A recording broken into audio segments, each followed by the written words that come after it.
Om Shanti. Good morning.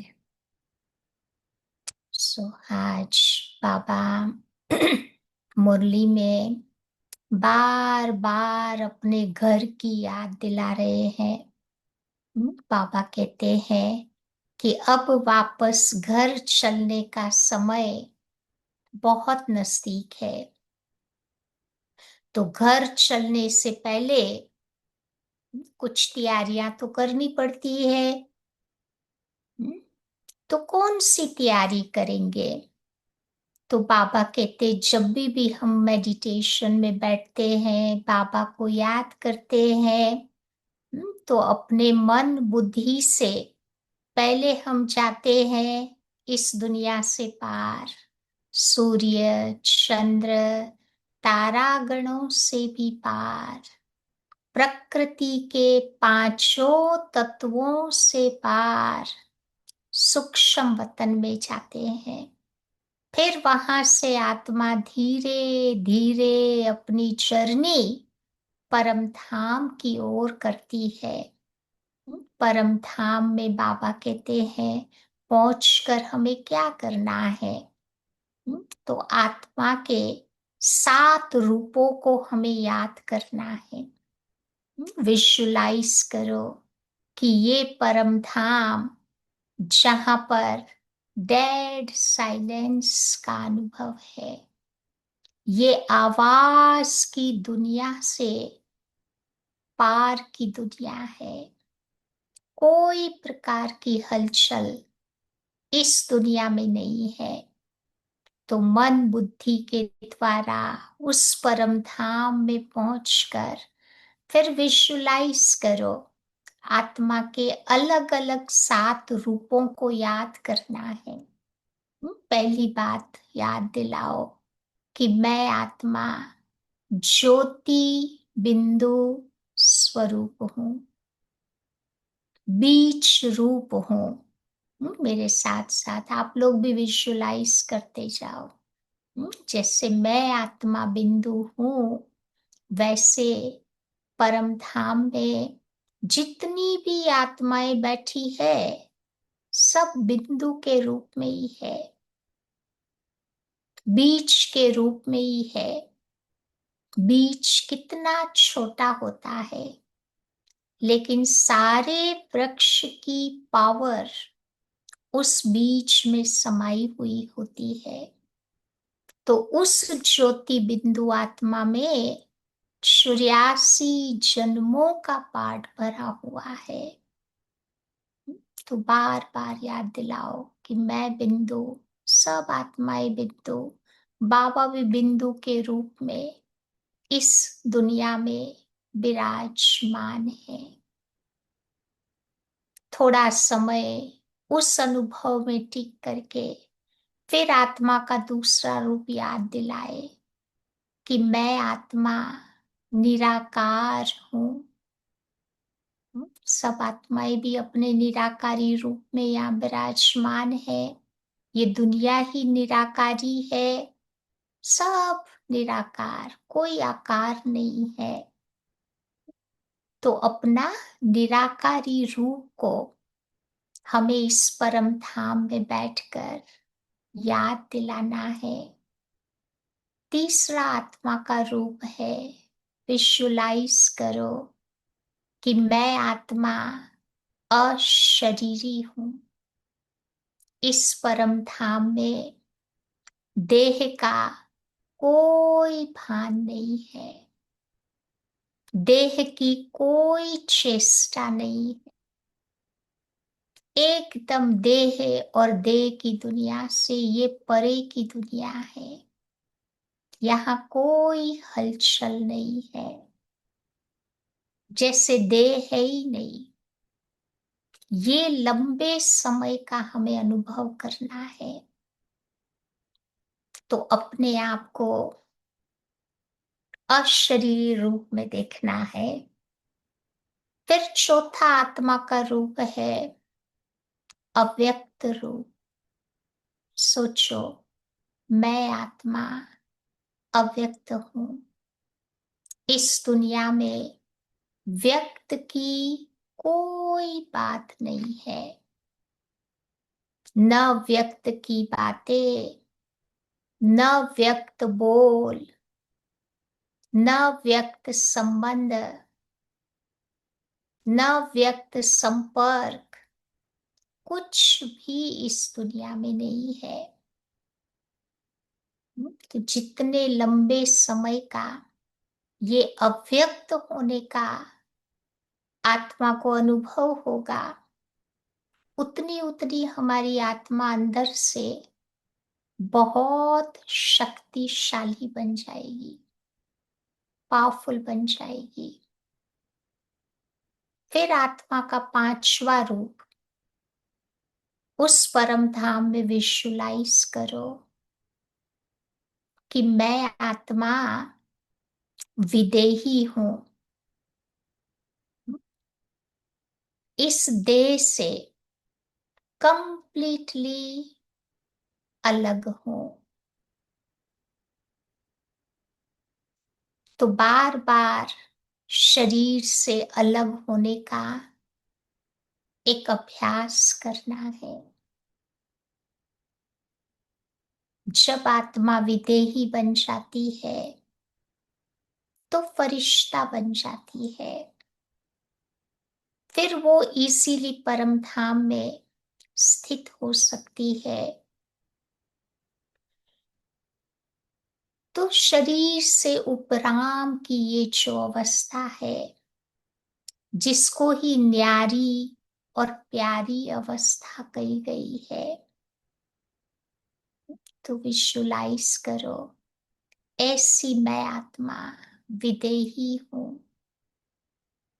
आत्मा का छठा रूप विजुलाइज करो कि मैं आत्मा ज्वाला स्वरूप हूं। मैं आत्मा एक आग हूं, अग्नि हूं, एक जलती हुई ज्योति हूं, जिस ज्योति में सारी इम्प्यूरिटी भस्म हो जाती है। तो ऐसी पावरफुल जगमगाती हुई मैं एक ज्योति आत्मा हूं।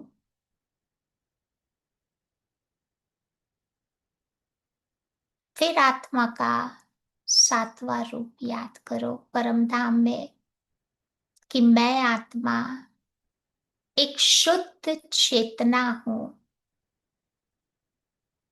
और कोशिश करके परम धाम में लंबे समय तक टिकने का मुझे अभ्यास करना है और इस देह को भी भूलते जाना है। यही तो परम धाम है जहां आत्मा सुप्रीम साइलेंस का अनुभव करती है, डेड साइलेंस का अनुभव करती है। तो वो साइलेंस का अनुभव करते करते हम अपने आप को याद दिलाए कि मैं आत्मा अजर, अमर, अविनाशी हूं। उस अनुभव में अपने आप को खो देना है। ये परम धाम पहुंच करके आत्मा के अलग अलग रूपों का मुझे अनुभव करना है। तभी हमारा योग इंटरेस्टिंग बन जाएगा। सूक्ष्म वतन में फरिश्तेपन का अनुभव करना है और स्थूल वतन में जब हम होते हैं तो हमें कर्म योगी का अनुभव करना है। बाप दादा का आवाहन करके दोनों को अपने साथ रखने का एक अनुभव करना है। तो आज बाबा बार बार अपने घर की स्मृति दिलाते हैं। जो बच्चे अपने घर को याद करते हैं वो इस स्थूल घर से उपराम हो जाते हैं। उनके जीवन में वैराग्य आता जाएगा, इधर उधर की बातों में उनको जरा भी इंटरेस्ट नहीं होगा। वे यही समझेंगे कि मैं इस दुनिया का मेहमान हूं। मेहमान कभी अपने घर को नहीं भूलता। तो आइए आज सुनते हैं बाबा की 21 तारीख की मुरली। बाबा कहते, मीठे बच्चे, तुम्हें स्मृति आई है। कौन सी स्मृति आई है? कि हमने अब 84 जन्मों का चक्कर पूरा किया। अब हम चाहते हैं अपने घर शांति धाम। तो घर जाने में अभी बाकी थोड़ा ही समय बचा है। प्रश्न है, जिन बच्चों को घर चलने की स्मृति रहती है, उनकी निशानी क्या होगी? जिन बच्चों को अपना घर याद रहता है, उनके जीवन में कौन सी बातें उन्हें दिखाई देगी? तो पापा कहते हैं कि वो बच्चे इस पुरानी दुनिया को देखते हुए भी नहीं देखेंगे। क्योंकि रहना तो इस दुनिया में है, काम काज सारा इस दुनिया में करना है। सब कुछ करते हुए भी बाबा कहते वो इस दुनिया से उपराम होंगे। उन्हें बेहद का वैराग्य होगा। धंधे दोरी में रहते भी बहुत हल्के रहेंगे। भारीपन का अनुभव नहीं होगा।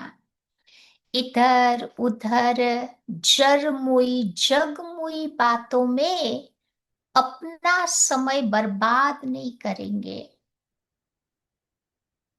न कहने में न सुनने में। अपने को इस दुनिया में वो मेहमान समझेंगे।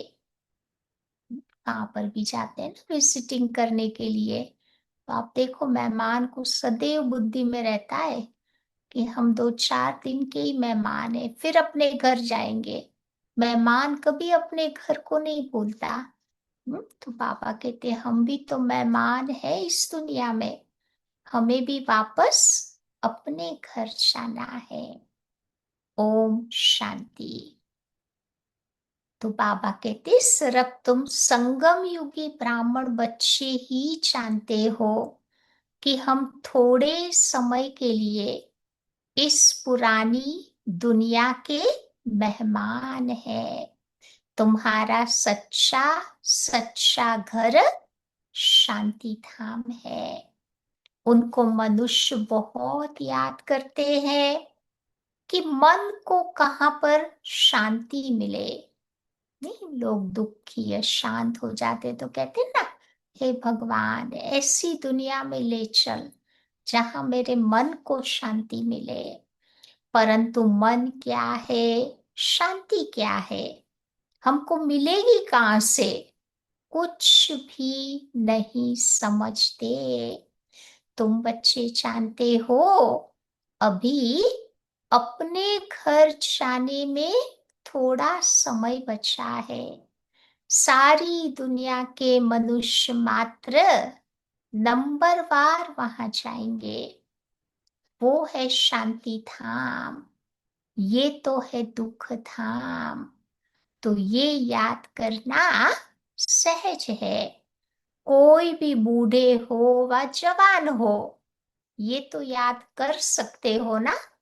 कौन सी बात कर सकते हैं कि ये दुख धाम है, अब हमें अपने शांति धाम जाना है। तो इनमें सारी सृष्टि का ज्ञान आ जाता है, सारी डिटेल बुद्धि में आ जाती है। अभी तुम बच्चे संगम युग पर बैठे हो, ये बुद्धि में रहता है कि हम जा रहे हैं। कहाँ जा रहे हैं? शांति धाम, ड्रामा प्लेन अनुसार।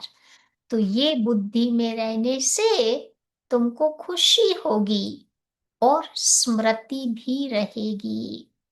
हमको अपने 84 जन्मों की स्मृति आई है। वो भक्ति मार्ग अलग है, ये ज्ञान मार्ग की बातें हैं। तो बाबा बैठ समझा रहे हैं कि मीठे मीठे बच्चों, अब अपना घर तुम्हें याद आता है? पूछ रहे बाबा। जिस घर से भगवान ने भेजा था ना, वो घर अभी याद आता है? कितना सुनते रहते हो, इतनी ढेर बातें सुनते हो। एक यही है कि अभी हम शांति धाम जाएंगे, फिर सुख धाम आएंगे। तो बाबा आया ही है पावन दुनिया में ले चलने के लिए। सुख धाम में भी आत्माएं सुख और शांति में रहती है। शांति धाम में सिर्फ शांति ही है। सतयुग में सुख शांति दोनों है, परंतु शांति धाम में सिर्फ शांति ही है। इस दुनिया में तो बहुत हंगामा है। या मधुबन से तुम जाएंगे अपने घर में, तो बुद्धि झरमुई जगमुई अपने धंधे आदि की तरफ चली जाएगी। नहीं, जैसे मधुबन छोड़ते हैं ना, तो सारी बातें याद आ जाती है, धंधे की, घर बार की। लेकिन यहाँ पर कोई झंझट नहीं रहती। तुम जानते हो हम आत्माएं हैं ही शांति धाम की निवासी। यहाँ पर हम पाठधारी बने हैं, और कोई को ये पता नहीं है कि हम पाठधारी कैसे हैं। तुम बच्चों को ही बाप आकर के पढ़ाते हैं, और पढ़ने वाले भी है कोटों में कोई, सब तो नहीं पढ़ेंगे। तुम अभी कितने समझदार बनते हो। पहले बेसमझ थे, अभी तो देखो लड़ाई झगड़ा आदि कितना हो गया है। इनको क्या कहेंगे? हम आपस में भाई भाई है, ये भूल गए हैं। भाई भाई कभी खून करते हैं क्या? आज की दुनिया में तो सब कुछ हो रहा है ना। तो बाबा कहते हाँ, आज की दुनिया में तो खून करते हैं मिल्कियत के लिए। अभी तुम बच्चे जानते हो, हम सब एक बाप के बच्चे आपस में भाई भाई है। तुम प्रैक्टिकल में समझते हो, हम आत्माओं का बाबा खुद आकर के पढ़ाते हैं। 5,000 वर्ष पहले मुआफिक बाबा हमको पढ़ाते हैं। क्यों? क्यों पढ़ाता है बाबा? क्योंकि बाबा है ज्ञान का सागर। इस पढ़ाई को और कोई नहीं जानते, तुम बच्चे ही जानते हो। तो बाबा ही तो स्वर्ग का रचयिता है ना, सृष्टि को रचने वाला नहीं कहेंगे। बाबा स्वर्ग का रचयिता है, सृष्टि नहीं रचता। क्यों? क्योंकि सृष्टि तो अनादि है। स्वर्ग को रचने वाला बाबा को कहेंगे। तभी तो कहते हैं ना, हेवनली गॉड फादर। वहां और कोई खंड तो होता नहीं। इस दुनिया में तो कितने खंड है। कोई समय था जबकि एक ही धर्म, एक ही खंड था। पीछे वैरायटी धर्म आए हैं।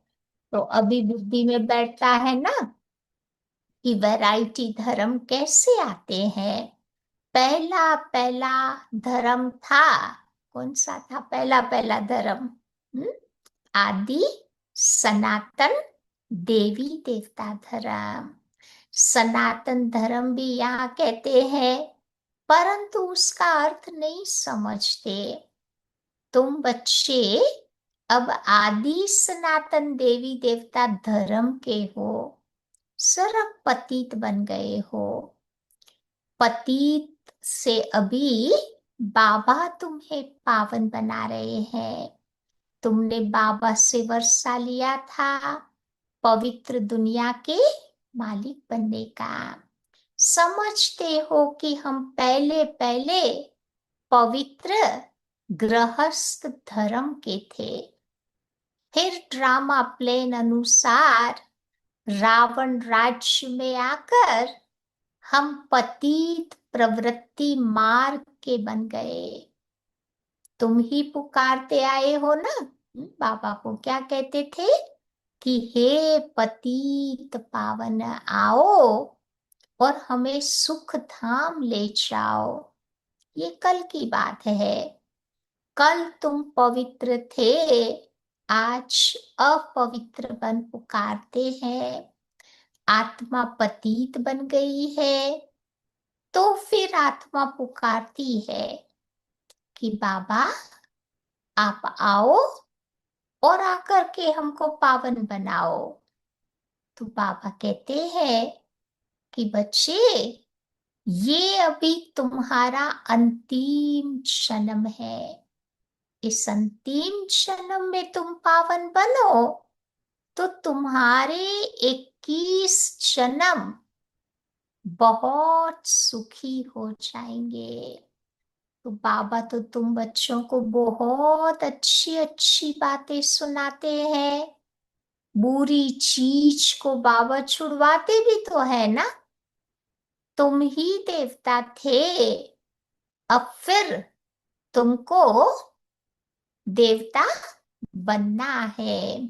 कोई दूसरे नहीं थे, हम ही देवता थे और बाबा हमें ही बनाने के लिए आए हैं। तो बाबा कहते ये है बहुत सहज बातें। कमाई यहाँ पर बहुत भारी है। बाबा कोई डिफिकल्ट बातें तो समझाते ही नहीं है, सहज बातें ही समझाते हैं। तुम बच्चों की बुद्धि में है कि शुभ बाबा आया है।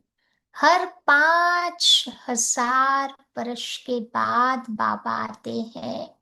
पुरानी दुनिया से नई दुनिया होती जरूर है, ये कोई और बता न सके।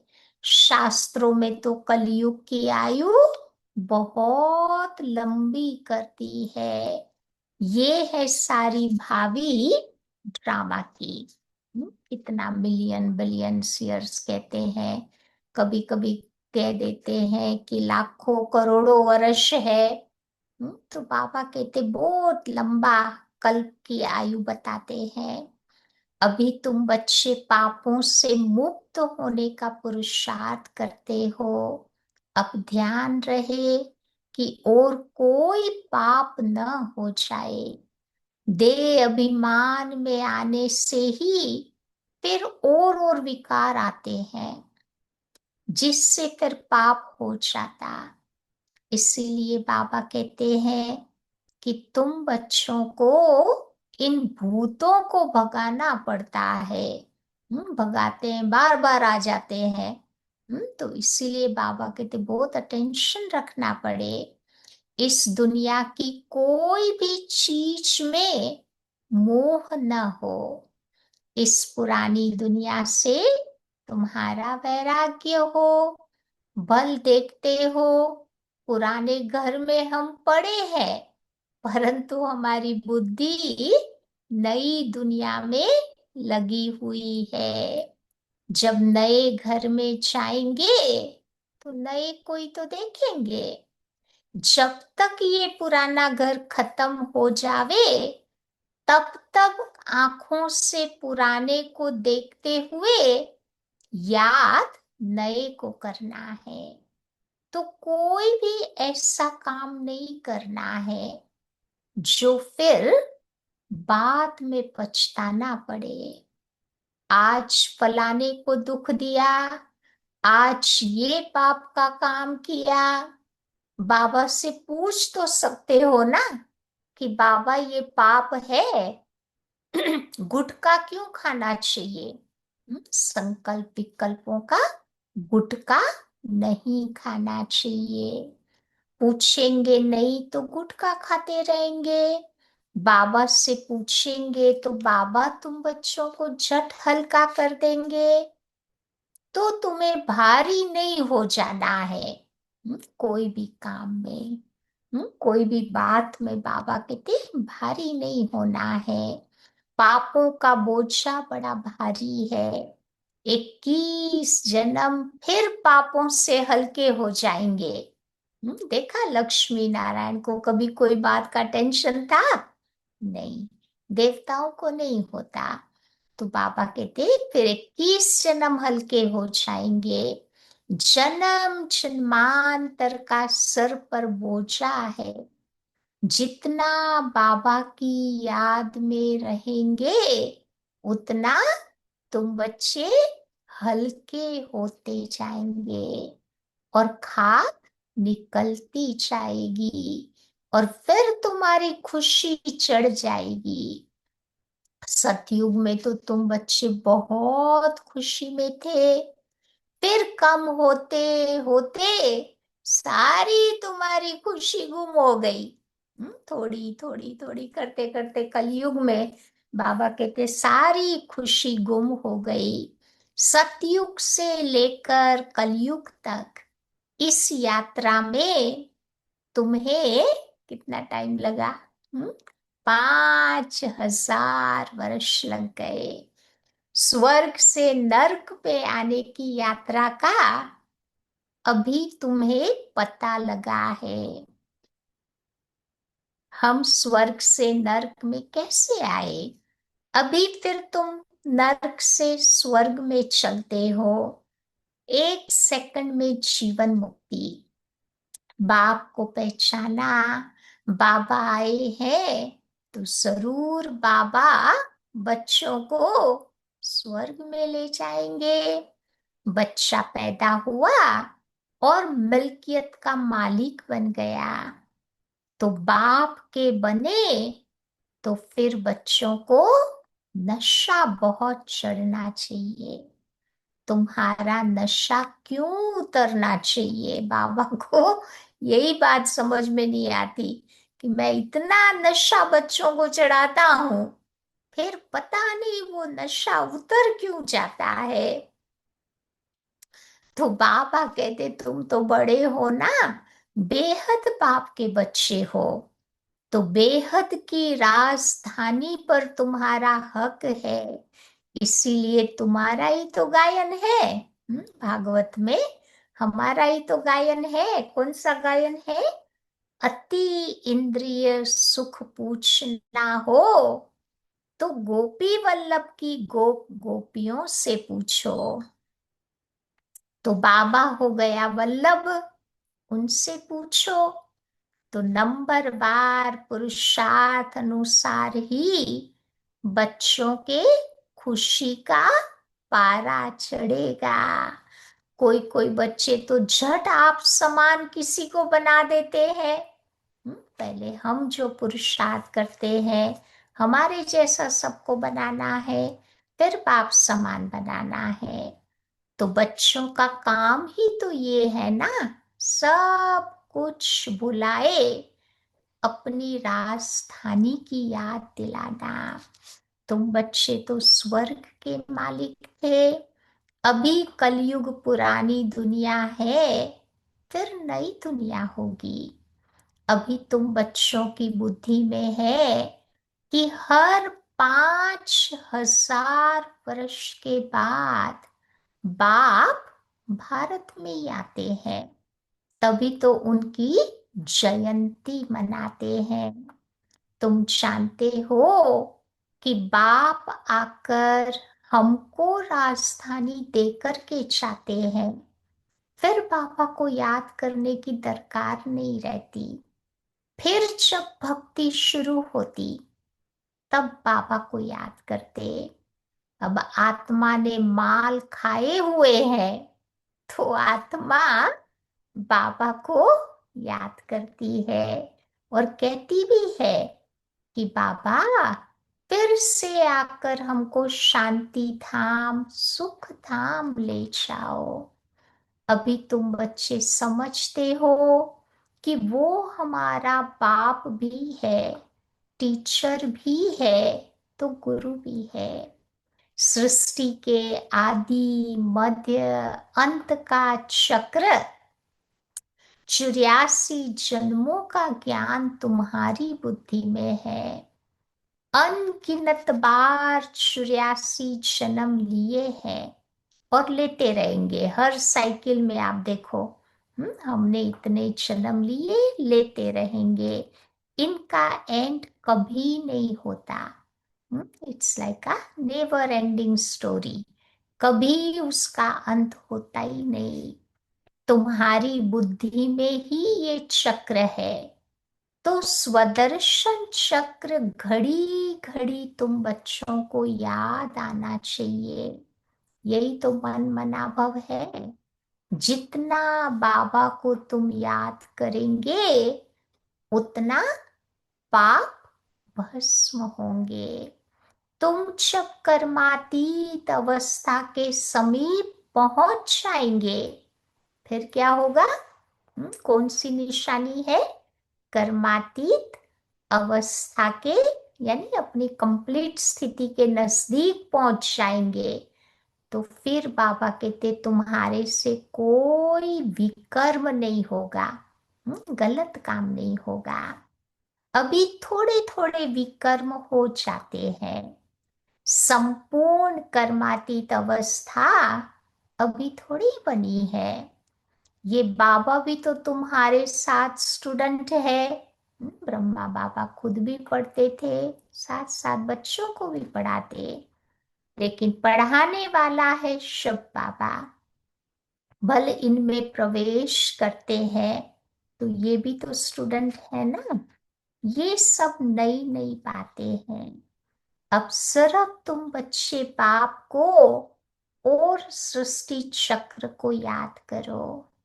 वो है भक्ति मार्ग और ये है ज्ञान मार्ग। तो रात दिन का फर्क हो जाता है ना। वहां कितने झांझ घंटे आदि बजाते ही रहते हैं। भक्ति मार्ग में देखा है ना, कितना नॉइस, इतना जोर जोर से वो सारे इंस्ट्रूमेंट बजाते रहते हैं। यहाँ पर तो सिर्फ तुम बच्चों को साइलेंस में बाबा को याद करना है। आत्मा तो अमर है, अकाल तख्त भी है। ऐसे नहीं कि अकाल मूरत सिर्फ बाबा है। आत्माएं भी तो अकाल मूरत हो ना। आत्मा का नाश नहीं होता। अकाल मूरत आत्मा का ये भृगुटी तख्त है। तो जरूर आत्मा भृगुटी में ही तो बैठेगी, पेट में जाके थोड़ा बैठेगी। अपने स्थान पे जाके बैठेगी ना। रॉन्ग जगह पे आत्मा थोड़ी बैठती है। अभी तुम बच्चे जानते हो, हम अकाल मूरत आत्मा का तख्त कहाँ पर है? तो भृगुटी के बीच में हमारा तख्त है। अमृतसर में भी अकाल तख्त है। अर्थ कुछ भी नहीं समझते। मैमा भी गाते हैं अकाल मूरत। उनके अकाल तख्त का किसी को पता नहीं है।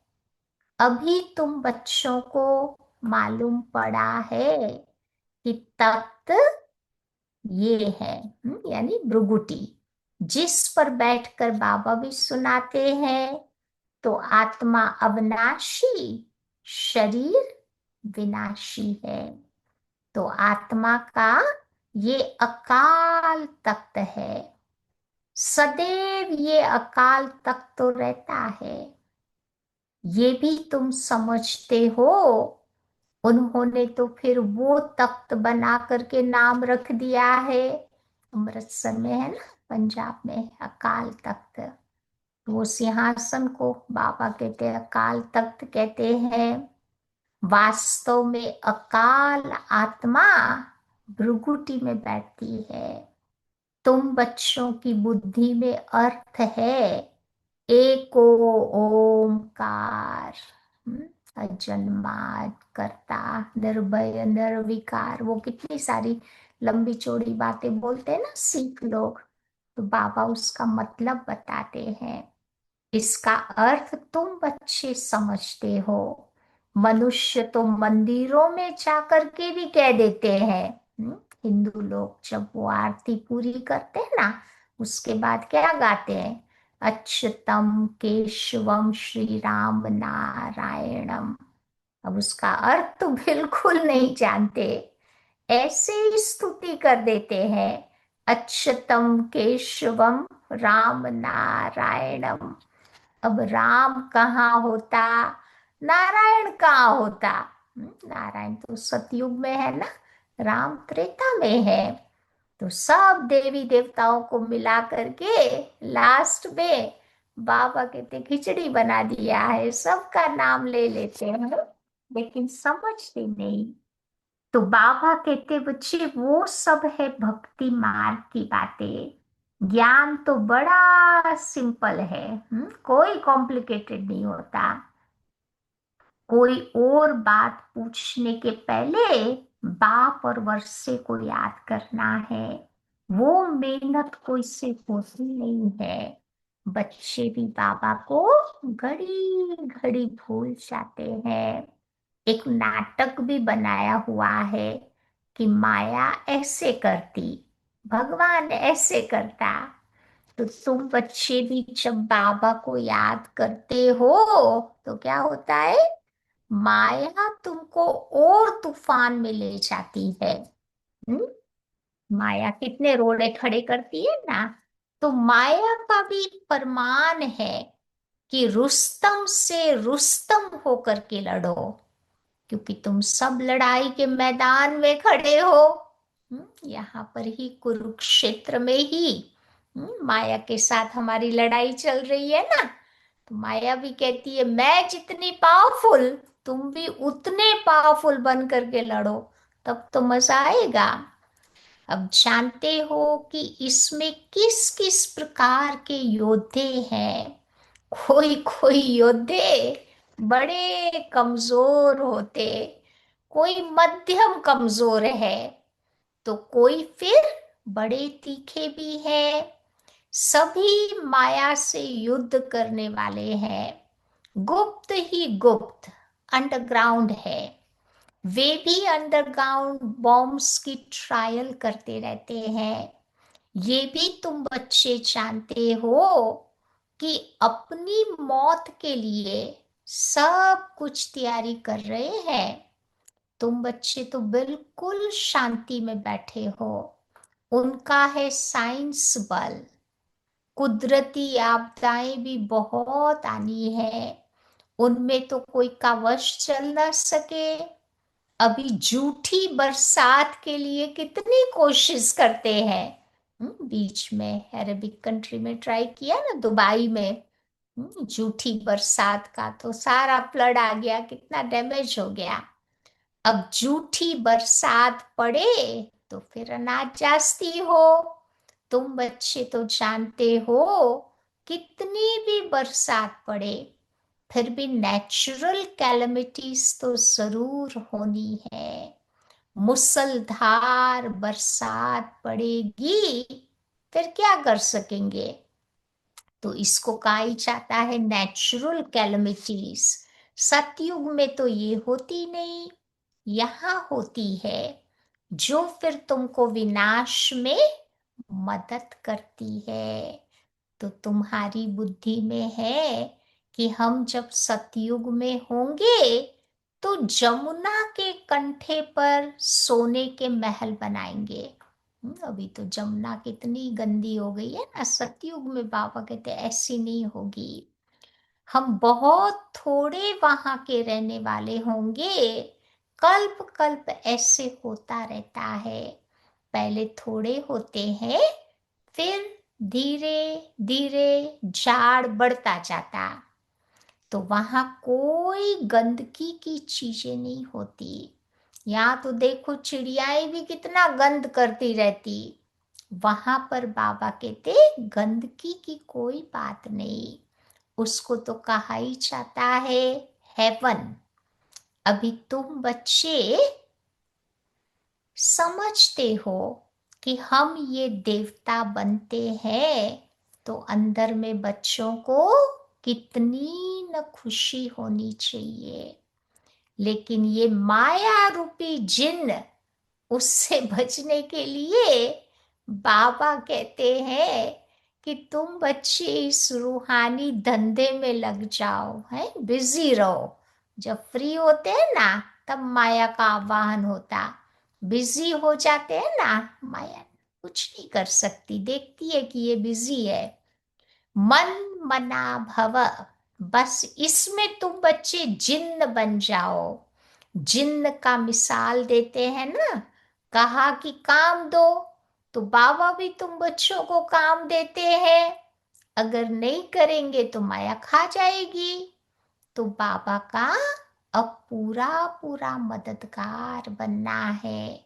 अकेला बाबा तो कुछ नहीं करेगा ना।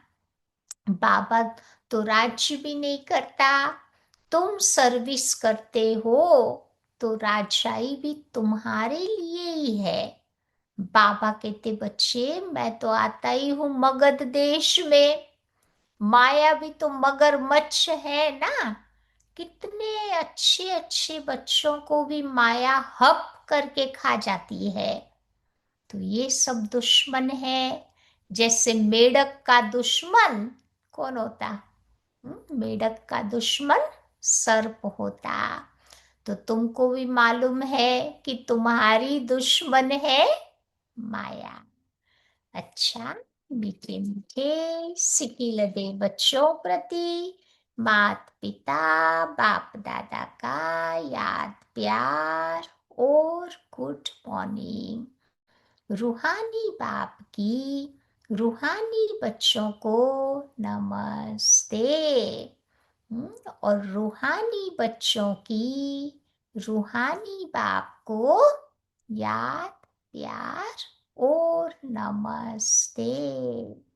आज की धारणा की बात है। पहली बात बाबा बताते हैं, स्वयं को पापों से मुक्त करने का पुरुषार्थ करना है।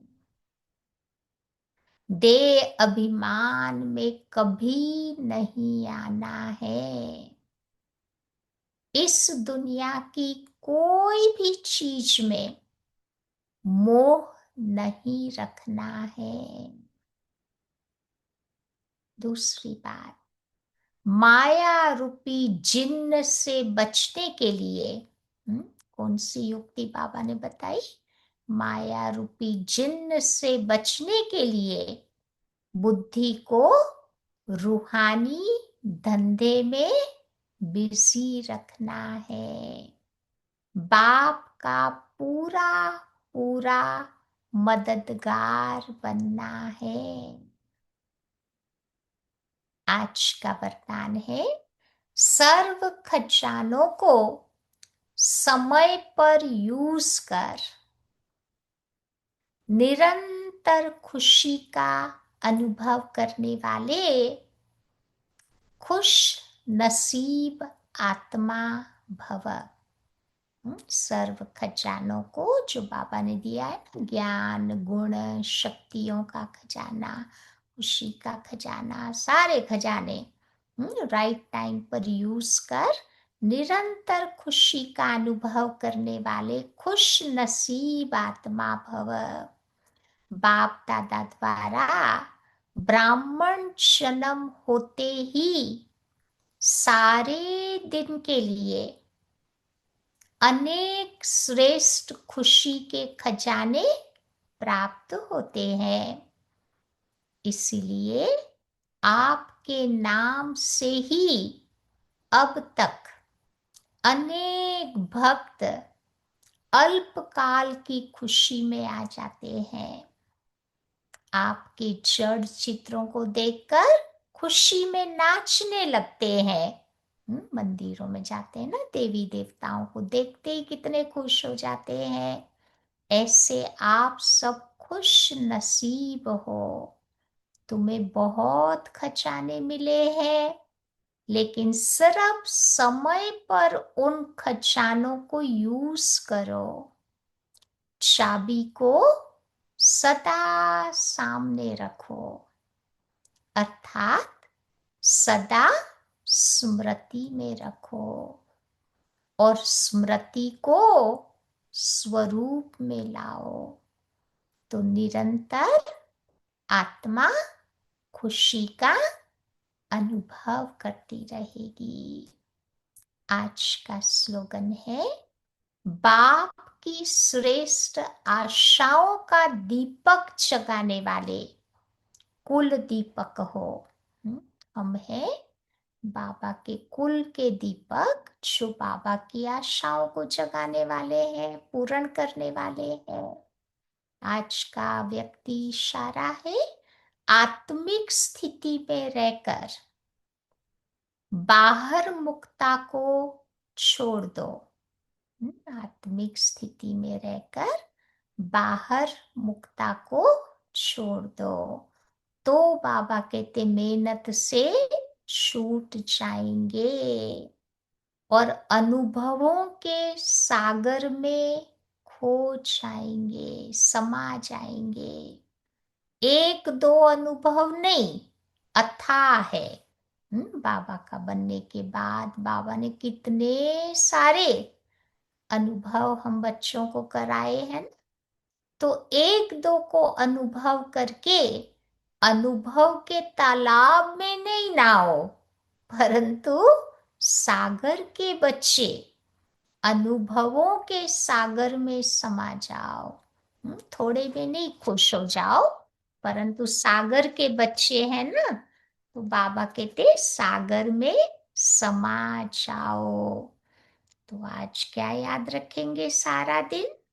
अपने घर की स्मृति में रहना है, परम धाम की स्मृति। उस स्मृति में रहते रहते क्या अनुभव करेंगे? तो जो 7 बातें आपको बताई, आत्मा की 7 क्वालिटी, तो आज कोशिश करना, जब भी योग में बैठो ना, तो उसका अनुभव मुझे करना है। ठीक है?